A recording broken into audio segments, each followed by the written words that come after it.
دور میں اتنا حسین انسان کوئی نہیں.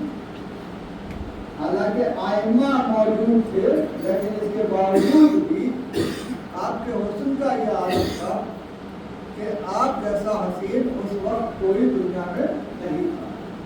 یہی نہیں، امام جعفر صادق علیہ السلام ارشاد فرماتے ہیں کہ میرے چچا حضرت زید علم کی اس منزل پر فائز تھے کہ آج کے دور میں اس منزل علم پہ کوئی فائز نہیں. معلوم حضرت زید اس منزل علم پر. اب سوال یہ پیدا ہوتا ہے کہ جب اتنے حسین تھے تو آپ ایک مرتبہ خروج کیوں فرماتے؟ خروج فرمانے کے اسباب کیا تھے؟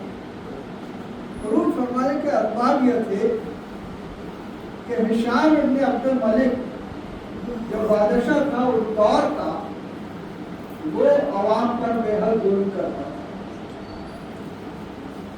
اور عوام کو عقیدہ جبر پر لوگوں کو لا دیا. عقیدہ جبر کیا ہے؟ عقیدہ جبر یہ ہے کہ جو کچھ بھی ظلم کیا جائے وہ من جانب اللہ ہوتا ہے، ظلم کرنے والا اس کا ذمہ دار نہیں ہے. اس طرح عقیدہ جبر کو رائج کر کے عوام میں وہ ظلم کرتا چلا جاتا تھا. اور اس کے بعد طریقہ اسلامی حکومت کے طریقے کو چھوڑ کر روم کے بادشاہوں کا طریقہ حکومت اختیار کر چکا تھا ہشام ابن عبد الملک. اور یہی نہیں بلکہ ہاشمیوں کو اور علویوں کو مختلف بہانوں سے قتل کرتا تھا.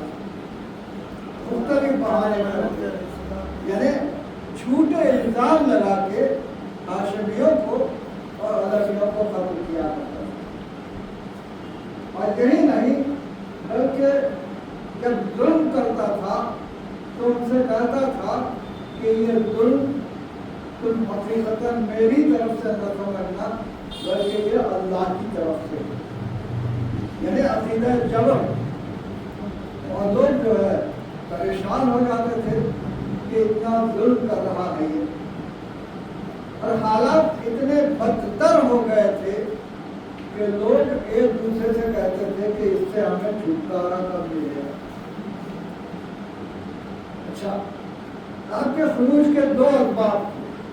ایک سبب یہ تھا کہ اس زمانے میں اوقاف کی تولیت جو تھی وہ امام محمد باقر علیہ السلام کی تھی. تو امام حسن علیہ السلام کی اولاد نے یہ سوچا کہ چونکہ ہم بڑے بھائی کی اولاد ہیں لہذا اوقاف کی تولیت ہمارے پاس ہونا چاہیے. لہذا انہوں نے اس وقت جو مدینے کا والی تھا اس کے پاس مقدمہ پیش کر. اس نے بلایا. ایک مرتبہ وہ کہنے لگا اچھا، اب وہاں جو والی تھا وہ بدل چکا تھا اور اس کا نام تھا خالد ابن عبد الملک.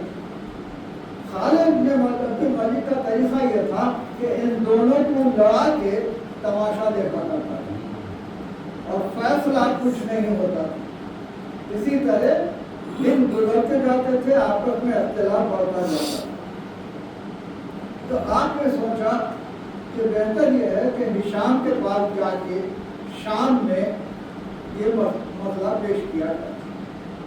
چنانچہ آپ وہاں سے روانہ ہو گئے. ایک دوسرا سبب یہ تھا کہ اس دور میں آپ یہ دیکھ رہے تھے کہ اتنا ظلم بڑھتا جا رہا ہے کہ اس ظلم کی کوئی انتہا نہیں. لہذا اس ظلم کے لیے بھی کچھ نہ کچھ کرنا چاہیے. لہذا آپ تشریف لے گئے ہشام کے پاس.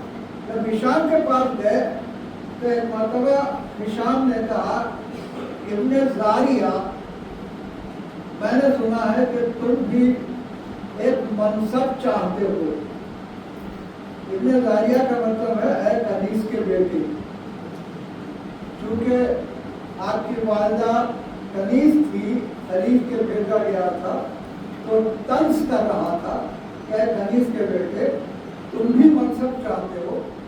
ایک مرتبہ آپ نے ارشاد فرمایا کہ جب ہاجرہ کا بیٹا اسماعیل جو ایک کنیز کا بیٹا تھا، اس کے لیے تو نبوت میں کوئی فرق نہیں ہوا، اگر میں منصب چاہوں تو یہ تو فرق کیا ہو سکتا ہے۔ ایک مرتبہ وہ خاموش ہو جاتا ہے۔ اس کے بعد آپ نے اپنا مسئلہ پیش کیا۔ اسی دوران میں ایک مرتبہ ہشام نے ایک شخص کو مقرر کیا تھا، خالد کو، تو خالد کے متعلق معلوم ہوا، مدینہ کا جو والی تھا، کہ اس کے متعلق معلوم ہوا کہ اس نے بہت پیسہ جمع کر لیا ہے غلط طریقے سے۔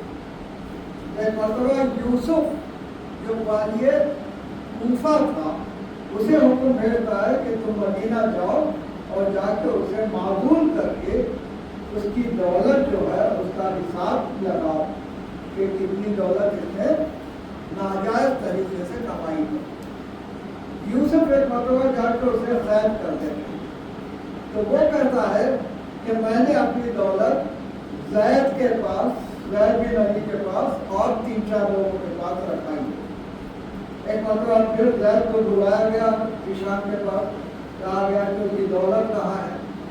تو جناب زید نے کہا کہ وہ بنی امیہ کا شخص ہے اور ہم بنی ہاشم کے ہیں، ہم سے تو دشمنی ہے، سوال ہی پیدا نہیں ہو رہا ہے کہ وہ دولت ہمارے پاس رکھے۔ تو اس نے کہا کہ ٹھیک ہے، تو پھر ایسا کرو کہ شام کوفہ جاؤ، کوفہ جا کے یوسف جو والی ہے اس کے سامنے اس کو جھوٹا قرار دے دو۔ تو آپ وہاں سے جاتے ہیں اور ایک مرتبہ جا کے کوفے میں اسے جھوٹا قرار دے دیتے ہیں۔ لیکن اس کے باوجود بھی یوسف بھی چونکہ اہل بیت سے دشمنی رکھتا تھا، اس نے ان کو اور داؤد کو دونوں کو روک دیا کوفے میں۔ 6 مہینے گزر گئے، انہیں رہا نہیں کیا جا رہا تھا۔ ایک مرتبہ ہشام کو جب معلوم ہوا تو ہشام نے یوسف کو لکھا کہ کہیں ایسا نہ ہو کہ کوفے والے ان کی تائید میں بغاوت کر دیں، لہذا انہیں مدینہ بھجوا دو۔ آزاد کر دیا گیا۔ ایک مرتبہ آپ اور داؤد دونوں مدینہ کی طرف روانہ ہو گئے۔ ابھی کچھ ہی دور گئے تھے کہ کوفے والے آ گئے اور آ کے کہنے لگے کہ آپ ہمیں چھوڑ کے چلے جا رہے ہیں، ہم انتہائی پریشان ہیں ان حکومتوں سے، لہذا ہماری آزادی کے لیے کچھ کیجیے۔ ایک مرتبہ داؤد کہتے ہیں کہ کوفے والوں کا بھروسہ نہیں ہے، انہوں نے ہمیشہ غداری کی ہے، لہذا میں تو مدینے جا رہا ہوں آپ کی مرضی۔ تو زید کو ان لوگوں نے کہا کہ نہیں، ہم آپ کو جانے نہیں دیں گے، آپ ہی ہمارا ایک سہارا ہے، لہذا آپ ہمارے ساتھ چلیے، ہم 1 لاکھ افراد آپ کی مدد کے لیے مہیا کر دیں گے۔ ایک مرتبہ زید شہید تشریف لاتے ہیں کوفہ، اور جب کوفہ آ جاتے ہیں تو وہاں آپ کی طرف سے منصور نامی ایک شخص نے آپ کی طرف سے لوگوں سے بیعت لینی شروع کر دی۔ جب بیعت لینی شروع کر دی تو یہ ایک غلط فہمی لوگوں میں پیدا ہو گئی کہ معاذ اللہ زید شہید امامت کا دعویٰ کر رہے ہیں، لیکن حقیقت یہ ہے کہ آپ نے ہر ایک سے یہی کہا کہ اگر جہاد کرنا ہے تو میرے ساتھ آؤ، اور علم حاصل کرنا ہے تو ایسی صورت میں امام جعفر صادق علیہ السلام ہے۔ تو زید شہید نے ہمیشہ یہ کہا کہ امام جعفر صادق علیہ السلام ہمارے امام ہیں اور ان سے استفادہ کرو دین اور علم کے لیے، جہاد کرنا ہے تو میرے ساتھ آؤ۔ لوگ جمع ہو گئے اور اس کے بعد ایک مرتبہ حملہ کیا گیا اور بڑی فوج نے مقابلہ کیا، اور کیسے ہی اچھا اس سلسلے میں ایک بات آپ کی خدمت میں عرض کروں کہ ابو حنیفہ وہ کہتے ہیں کہ جناب زید کا جو خروج تھا، جو قیام تھا، وہ رسالت مآب کے مثل تھا جو بدر میں کیا گیا تھا۔ معلوم ہوا کہ ابو حنیفہ کے پاس آپ نے کہا کہ تم میری مدد کے لیے آ جاؤ، تو انہوں نے بہانہ بنایا کہ مجھے آج کل چکر آ رہے ہیں اور غش آ جاتا ہے، لہذا میں بیمار ہوں، میں نہیں آ سکتا، لیکن میں پیسہ بھیج رہا ہوں۔ تو دولت ابو حنیفہ نے بھیجی۔ ابو حنیفہ کہتے ہیں کہ جہاں 2 سال میں نے امام جعفر صادق علیہ السلام کی شاگردی میں گزارے ہیں، 2 سال میں نے زید شہید کی شاگردی بھی کی۔ تو معلوم ہوا کہ دوسروں کے امام وقت جو ہے جناب زید کے 2 سال شاگرد رہ چکے ہیں اور علم حاصل کیا۔ تو اندازہ کیجیے کہ جناب زید شہید پہ علم کس منزل پر ہوگا کہ آپ کے شاگرد دوسروں کے امام قرار پا رہے ہیں۔ اور اس کے بعد یہ ہوا کہ 40,000 لوگ جو آپ کے ساتھ جنگ میں آ رہے تھے، ایک مرتبہ شکست ہو گئی۔ جب شکست ہو گئی تو ہشام نے لوگوں کو پیسہ دے کے توڑنا شروع کیا۔ لوگ ٹوٹتے گئے اور آخر میں صرف 300 آدمی ساتھ باقی رہ گئے۔ ان 300 آدمی کے ساتھ زید شہید نے ایک مرتبہ پھر جہاد شروع کیا۔ اچھا، اب سوال یہ پیدا ہوتا ہے کہ وہ حالات تو تھے، لیکن کیا پروردگار عالم کی طرف سے بھی اجازت تھی یا نہیں تھی؟ تو قرآن مجید میں 3 آیتیں ہیں۔ ایک آیت ہے مالکم لا تقاتلون فی سبیل اللہ، تمہیں کیا ہو گیا ہے، تم اللہ کی راہ میں جہاد کیوں نہیں کرتے؟ مستضعفین من الرجال والنساء والولدان یقولون ربنا اخرجنا من هذه القرية ظالم اهلها۔ یہ آیت ہے، اس میں پروردگار عالم یہ ارشاد فرما رہا ہے کہ تم جہاد کیوں نہیں کرتے؟ اس لیے کہ یہ جو مستضعفین ہیں، جن پر ظلم کیا جا رہا ہے، مردوں پر، عورتوں پہ اور بچوں پہ، یہ میری بارگاہ میں کہہ رہے ہیں کہ اے مالک، ہمیں اس شہر سے نکال جہاں ظالم ہم پر ظلم کر رہے ہیں۔ اور اس کے بعد آگے آیت کہتی ہے وَاجْعَلْ لَنَا وَلِيًّا مِن لَّدُنكَ وَلِيًّا وَاجْعَلْ لَنَا مِن لَّدُنكَ نَصِيرًا۔ اے میرے مالک، ہمیں اپنے پاس سے ایک ولی عطا فرما اور ایک نصیر مددگار عطا فرما۔ تو معلوم ہوا کہ جہاں ظلم ہوتا ہے وہاں پروردگار عالم کی طرف سے ایک ہستی کو مقرر کیا جاتا ہے تاکہ انہیں ظلم سے بچائے۔ لہذا اس آیت کے تحت اور لوگوں نے آ کے جب اصرار وہ کیا تھا، اصرار کیا تھا راستے میں کہ ہم پر بہت ظلم ہو رہا ہے اور ہمیں آپ کی ضرورت ہے تاکہ ہم اس ظلم سے چھٹکارا پا سکیں، تو اب ان پر لازم ہو گیا تھا زید شہید پر کہ ان کی مدد کریں اس آیت کے تحت۔ ایک اور آیت، اس آیت میں پروردگار عالم یہ ارشاد فرما رہا ہے کہ اذن للہ، اللہ نے اجازت دی ہے کس کو؟ للذین ظلموا، جن پر ظلم کیا جاتا ہے، جن پر ظلم کیا جاتا ہے انہیں پروردگار عالم اجازت دیتا ہے قتال کی۔ لہذا اب جب ظلم کیا جا رہا ہے تو جناب زید شہید پر لازمی تھا کہ آپ جہاد کریں اس ظلم کے خلاف۔ ایک اور منزل پر تیسری ایک آیت ہے، اس آیت میں پروردگار عالم ارشاد فرما رہا ہے کہ کیوں تم قتال نہیں کرتے جب وہ تمہیں قتل کرتے ہیں؟ جب وہ تمہیں قتل کرتے ہیں تو تم کیوں قتال نہیں کرتے؟ تو معلوم ہوا کہ بنی ہاشم کو میں نے جیسے آپ کی خدمت میں عرض کیا کہ بہانے ڈھونڈ ڈھونڈ کے بنی ہاشم کو قتل کیا جاتا تھا، تو ضروری تھا کہ قتال کیا جائے۔ تو آپ قرآن کی 3 آیتیں جہاد زید میں سپورٹ کر رہے ہیں۔ ان تینوں آیت کے تحت زید کا قیام یقیناً مطابق قرآن تھا. اور اس کے بعد جب 30 آدمی کے ساتھ جہاد کرنے لگے تو ایک مرتبہ ایک تیر ایسا آیا کہ جو آپ کے پیشانی پر لگا. اب جب حکیم کے پاس پیش کیا گیا اور حکیم نے اس تیر کو نکالنا چاہا تو تیر اتنا پیوست ہو چکا تھا کہ تیر نکالتے وقت آپ کا انتقال ہو گیا. جب انتقال ہو گیا تو آپ کو ایک مرتبہ دفن چھپا دیا گیا اور ایک چھپے ہوئے مقام پر دفن کر دیا گیا. لیکن ظالموں نے ایک مرتبہ تلاش کر کے آپ کی لاش کو نکالا اور لاش کو نکال کے عجیب منظر یہ ہے کہ اس لاش کو سولی پر چڑھا دیا ہے. 40 سال تک سولی پر وہ لاش چڑھی رہی اور اس کے بعد پھر وہاں سے اتار کے جلا دیا گیا. جلا کے رات پھیلا دیا.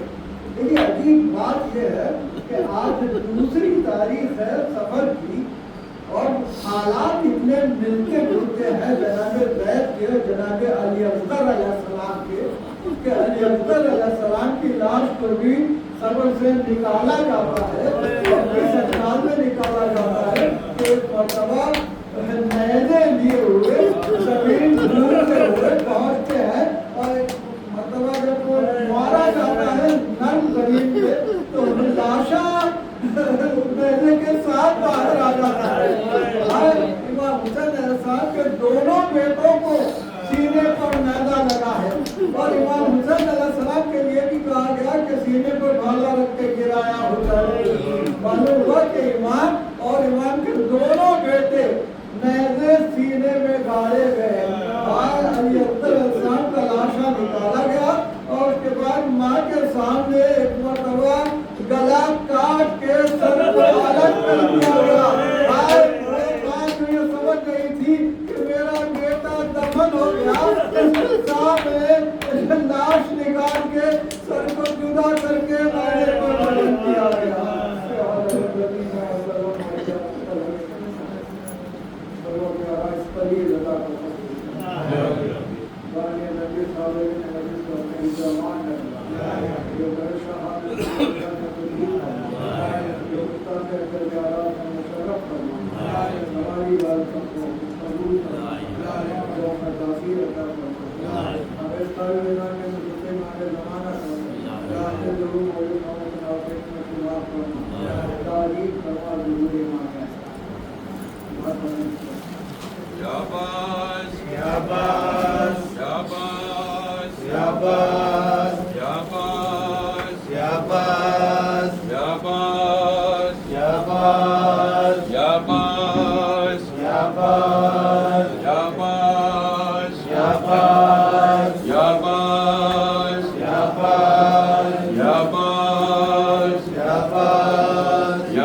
تم نہیں آئے، کب سے کھڑی ہوں خیمے کے در پر، کب سے کھڑی ہوں خیمے کے در پر، آنکھوں میں لے کر اشکوں کے ساغر، آنکھوں میں لے کر اشکوں کے ساغر، پیش کروں آ جاؤ جو صغر، پیش کروں آ جاؤ جو صغر، تم نہیں آئے، ننھے مجاہد رن میں جا کر تم نہیں آئے، ہنستے ہوئے خیموں سے ستارے، ہنستے ہوئے خیموں سے ستارے، پیش نظر ہے سارے نظارے، پیش نظر ہے سارے نظارے، ہو گئے کیا میدان میں جا کر، ہو گئے کیا میدان میں جا کر، تم نہیں آئے، ننھے مجاہد رن میں جا کر تم نہیں آئے، کس کو سناؤں گی میں کہانی، کس کو سناؤں گی میں کہانی، یہ بھی نہ سوچا یوسف ثانی، یہ بھی نہ سوچا یوسف ثانی، ماں سے کٹے گی رات یہ کیوں کر، ماں سے کٹے گی رات یہ کیوں کر، تم نہیں آئے، ننھے مجاہد رن میں جا کر تم نہیں آئے، خالی جو پہلو پاؤں گی بیٹا، خالی جو پہلو پاؤں گی بیٹا، ہم سے پھٹے گا میرا کلیجا، ہم سے پھٹے گا میرا کلیجا، رات بھی گزرے گی رو رو کر، رات بھی گزرے گی رو رو کر، تم نہیں آئے، ننھے مجاہد رن میں جا کر تم نہیں آئے، رات اندھیری دشت بیاباں، رات اندھیری دشت بیاباں، ڈر نہیں جانا رن میں میری جان، ڈر نہیں جانا رن میں میری جان، کیسے رہو گے ماں سے بچھڑ کر، کیسے رہو گے ماں سے بچھڑ کر، تم نہیں آئے، ننھے مجاہد رن میں جا کر تم نہیں آئے، صلوات سلام آپ پہ یا فاطمہ زہرا، صلوات سلام آپ پہ یا فاطمہ زہرا، ہم آئے ہیں پرسے کے لیے فاطمہ زہرا، صلوات سلام آپ پہ یا فاطمہ زہرا، صلوات سلام آپ پہ یا فاطمہ زہرا، ہم آئے ہیں پرسے کے لیے فاطمہ زہرا، زینب کے پسر محمد کبھی پرسا، زینب کے پسر محمد کبھی پرسا، اور اصغر بے شیر کا یا فاطمہ زہرا، صلوات سلام آپ پہ یا فاطمہ زہرا، صلوات سلام آپ پہ یا فاطمہ زہرا، ہم آئے ہیں پرسے کے لیے فاطمہ زہرا،